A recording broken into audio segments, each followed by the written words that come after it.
Okey guys, kali ni aku berbuka puasa dekat Bangkok. 2 kali Bangkok. Power tak power ni? Kali ni aku ada set untuk 2 orang. Ada tom yum dan juga ada kangkung dan beberapa lagi tambahan, termasuklah dessert. Hidangan pun sampai. Baunya memang menggoda. Kuah tom yumnya pekat. Alhamdulillah masa datang. Chef Bangkok ni memang dari Thailand. Pengalaman lebih 10 tahun.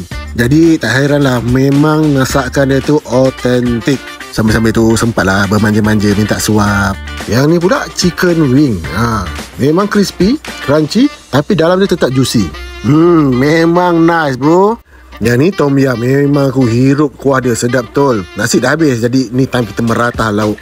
Makan-makan di Bangkok memang sangat bermakna, apatah lagi dengan yang tersayang. Untuk pulut mangga ni memang lembut sangat pulutnya. Mangga dia manis berlemak. Kuah santan dia, aduh, kalau orang tengah mengajuk, tak jadi mengajuk.